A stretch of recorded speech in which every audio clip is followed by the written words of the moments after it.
India is seen today as one of the world's emerging economic powers. But the shimmer of new skylines sometimes blinds us to a harsher, more intractable reality. 47% of children in India are underweight and undernourished, which severely diminishes their development and productivity.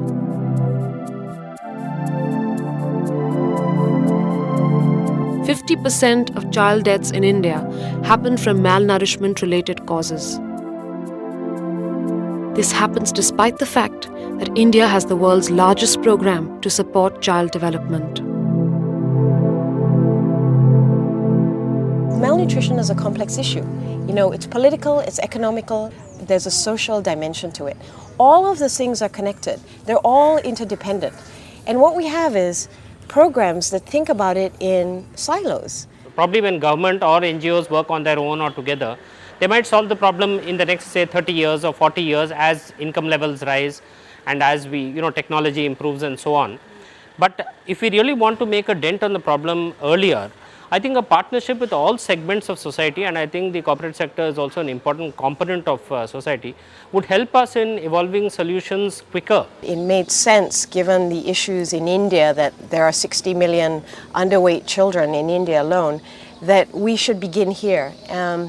And we would start by convening what was a microcosm of ourselves, the civil society, the government, and the corporates, to actually problem solve this together.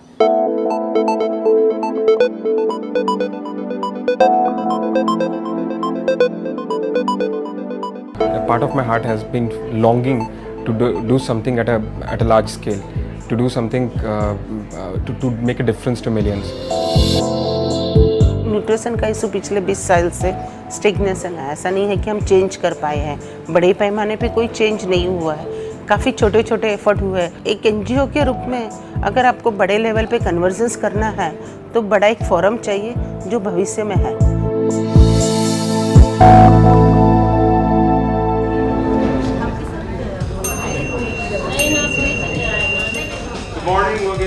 After 2 years of discussions across India, the Bhavishya Alliance has gathered a network of champions. These are key people in various government departments, NGOs, and corporations who have committed to a regenerated fight against malnutrition. Each champion sends a member from their organization to participate in a unique change lab. These participants come with varied experience in the fields of nutrition, commerce, and social action. My name is Inshu. My name is Joe. I'm Ila. Ola. Aware. I'm Bastidi from ICICI Bank Bombay. I work for UNICEF. I'm working as a district information officer. One of my gifts and assets is to find method in madness. I'm a doctor by chance and teacher by choice. In the Change Lab, people enter into an unusual, transformative process. So the process is called the U process, and it's the result of many people's work over the last 10 or 15 years, researching how innovation takes place, how teams work together, and how you bring different mindsets together and to create an intelligence that didn't exist before. Only you can make all this work. The 12 weeks of the Change Lab are designed to bring a set of people with diverse ideologies to a shared understanding of the system that is producing malnutrition and the roles that they play within this reality. The aim is to help them overcome habitual ways of seeing and so evolve new approaches which can shift the situation. The process unfolds in 3 phases.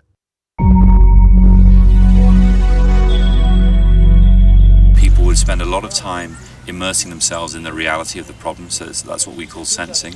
So it's really looking very deeply behind issues, trying to understand the interrelationships, and really, in a way, becoming one with the system.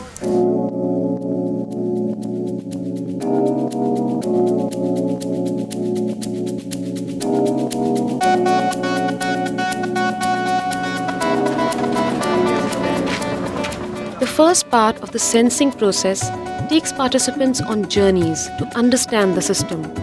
Groups drawn from all sectors, along with facilitators, visit a range of communities that are coping with malnutrition.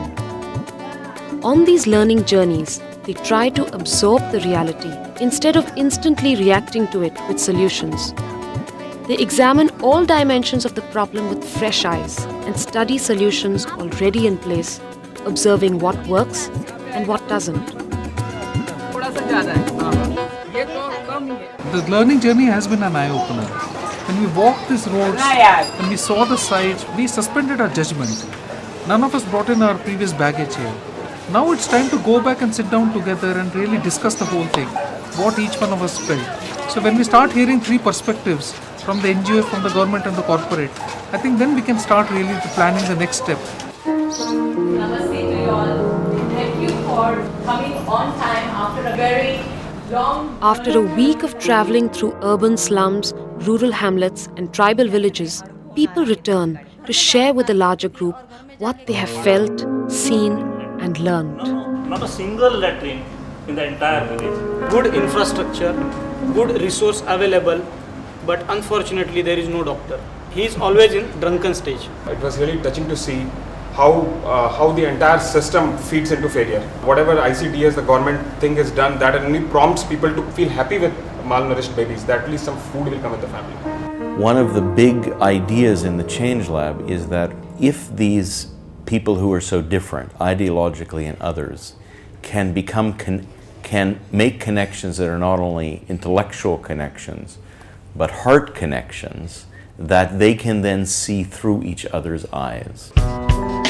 Once they share their experiences, people create models of not just the problem, but the larger context in which malnutrition takes place.